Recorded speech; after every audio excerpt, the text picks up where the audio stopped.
Bonjour à tous, je suis Lucie Kumassi et je suis heureuse de vous retrouver. Bienvenue dans votre journal télévisé sur Chokanawa TV, la web télé qui vous ressemble.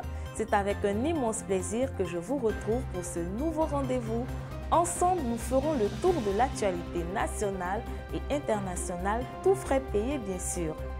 Au sommaire de ce 14e épisode de la saison, nous reviendrons notamment sur les mauvaises conditions climatiques en Côte d'Ivoire, le sauvetage en mer d'une personnalité publique, une explosion meurtrière en Sierra Leone, mais aussi la restitution d'œuvres pillées au Bénin.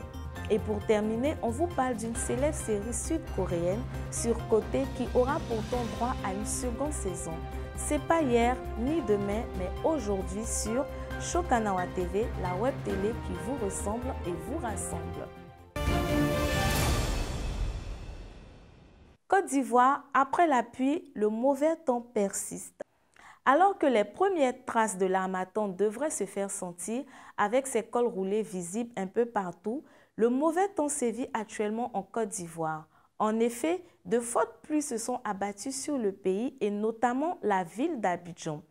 La Riviera Jardin, la 7e tranche et son marché de Cocovico, mais aussi le carrefour de l'Indénié au plateau ou encore Yopougon. De nombreuses zones se sont retrouvées sous les eaux après le déluge de ces derniers jours.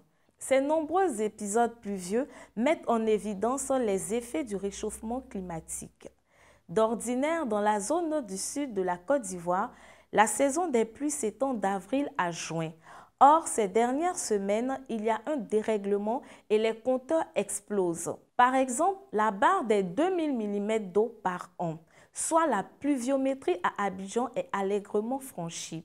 C'est ce qu'avait déjà constaté le gouverneur du district autonome d'Abidjan, Robert Begré-Mambé, dans les colonnes de Libération il y a 2 ans.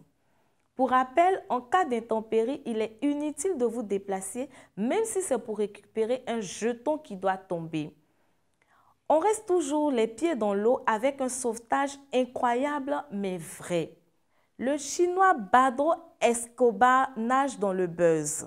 Depuis la disparition tragique de DJ Arafat, le 12 août 2019, de nombreuses personnalités publiques tentent de porter haut les couleurs de la Chine, cette grande famille de fans de l'artiste disparu.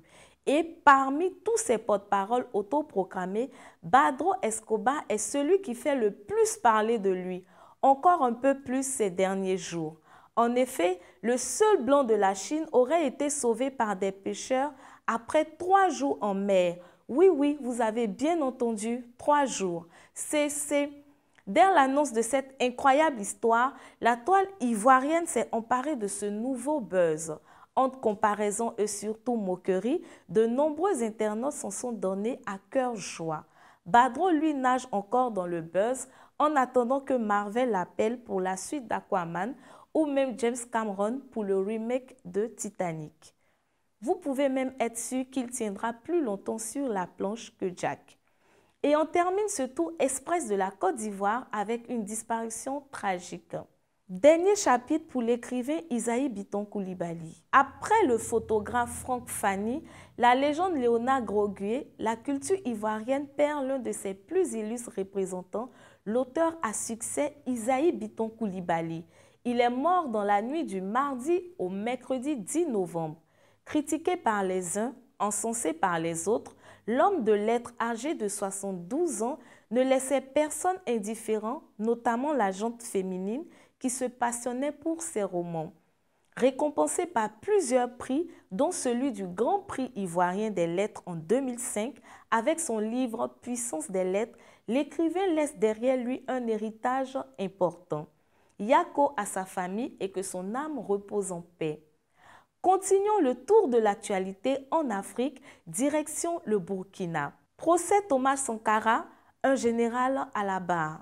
Officiellement ouvert depuis le 11 octobre dernier, le procès de feu Thomas Sankara poursuit son évolution. Après l'ex-soldat Élisée Iboudo, qui avait entre autres expliqué que le commando avait quitté le domicile de Blaise Compaoré avant de rejoindre le palais présidentiel. C'est au tour du général Gilbert Diendéré d'être appelé à la barre. le sexagénaire qui purge actuellement une peine de prison de 20 ans pour une tentative de coup d'État en 2015, a plaidé non coupable. Il n'aurait pas pris part à l'assassinat du 15 octobre 1987. Toujours selon lui, l'ex-chef d'État comparé serait arrivé 3 heures après l'attaque. Affaire à suivre. Après le Burkina Faso, direction la Sierra Leone. Une explosion fait plusieurs victimes. C'est dans l'est de la capitale sierra-léonaise Freetown qu'un drame a eu lieu dernièrement. Il s'agit de l'explosion d'un camion-citerne. Le gros engin serait entré en collision avec un autre véhicule, un poids lourd. L'accident qui a eu lieu dans une station-service aurait provoqué la mort de 115 personnes et aurait fait 92 blessés. Ce sont les autorités sierra-léonaises qui ont fourni ce bilan. La lourdeur de celui-ci proviendrait du fait que de nombreux riverains auraient tenté de récupérer le carburant déversé sur la voie publique à la suite de la collision. Il s'agit d'une nouvelle plaie ouverte sur la peau de ce pays qui porte encore les traces d'une guerre civile ravageuse. Après la Sierra Leone, direction le Bénin. Œuvre pillée, un retour tout sauf Bénin. C'est un débat qui anime à juste titre les discussions chez les afro-optimistes et autres panafricanistes depuis des années. Le retour des œuvres pillées pendant la colonisation. Dernier épisode en date, la France a restitué au Bénin 26 trésors royaux d'Abomey. Ce pillage remonterait à 1892 et le saccage du palais d'Abomey par les troupes coloniales françaises. Les œuvres dormaient tranquillement au musée du Quai Branly alors qu'elles appartenaient à ce pays d'Afrique de l'Ouest dirigé par Patrice Talon depuis 2016. Pour information, selon plusieurs experts, 85 à 90% du patrimoine culturel africain serait détenu par des pays européens pour la plupart. Plutôt que de vous décourager, cette restitution ô combien tardive doit vous faire espérer bien au contraire. Vous aussi, un jour prochain, les œuvres que vous aviez prêtées à vos amis lecteurs vous seront solennellement remises un jour prochain.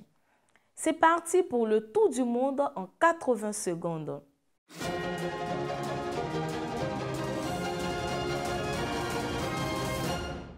Attentat du 13 novembre 2015, un témoignage présidentiel.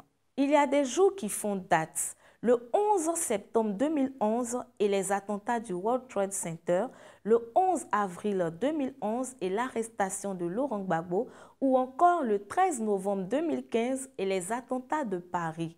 Déjà placé sous haute surveillance, le procès était encore plus tendu ce mercredi 10 novembre quand l'ancien président François Hollande est venu devant la cour d'assises spéciale de Paris. Témoin désigné par une association de victimes, mais surtout observateur privilégié, l'ancien chef d'État français dont le mandat a duré de 2012 à 2017 était présent dans les tribunes présidentielles du Stade de France. Venu pour regarder le match France-Allemagne, l'homme de 67 ans a été naturellement informé très tôt avant de recevoir régulièrement des informations sur les différentes attaques en cours. Son témoignage s'avère donc être extrêmement précieux pour comprendre ce qui s'est passé ce 13 novembre-là. Pour rappel, les attaques auraient fait 130 morts, parmi lesquels plus de 30 nationalités différentes. Après la page judiciaire, passons à l'actualité musicale. Astroworld, festival de négligence. C'est un drame qui a eu lieu le vendredi 5 novembre à Houston, ville du sud des États-Unis, pendant le festival de musique Astroworld du rappeur Travis Scott. Excité à l'idée de voir en live l'un des plus gros artistes actuels, des spectateurs ont rapidement pris le dessus sur la sécurité avant que le pire ne se produise quelques heures plus tard. Suite à un mouvement de foule, 8 personnes sont mortes et une dizaine d'autres ont été blessées. D'autres encore auraient été piétinées, clouées au sol. Pour rappel, 50 000 personnes étaient présentes ce soir-là face à plus de 240 agents de sécurité et 360 policiers. Le rappeur de 30 ans, dont les concerts sont souvent hors de contrôle, aurait interrompu son show le temps que certains soient secourus avant de continuer son spectacle. Avant qu'il n'entre en scène, le chef de la police, Troy Finner, lui avait pourtant fait part de ses craintes en matière de sécurité publique. Depuis ces événements tragiques qui ont dévasté le rappeur, des poursuites ont été engagées contre Drake et lui pour des faits de négligence.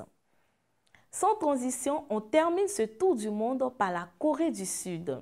Squid Game, bientôt la saison de trop. À croire que certains ne retiennent pas la leçon, ne comprennent pas qu'il est inutile de prolonger une série rythmée par le suspense, surtout quand elle a du succès. Coucou, la Casa de Papel. Une série phénomène aura donc malheureusement une suite. Il s'agit de Squid Game. C'est une intrigue sud-coréenne où un papa plus endetté qu'un État africain corrompu participe à de dangereux jeux d'enfants plutôt que de s'occuper de sa petite fille. Tout ça pour tenter de gagner 30 millions de dollars. C'est le créateur de ce show télévisé Young Dong-hyuk qui l'a lui-même annoncé. Regardé par 66% des abonnés Netflix, les 9 épisodes de cette création originale Netflix ont coûté chacun 2,4 millions de dollars. Au final, ce sont environ 900 millions de dollars que Squid Game devrait rapporter. Ne cherchez plus la raison pour laquelle il y aura une saison de trop.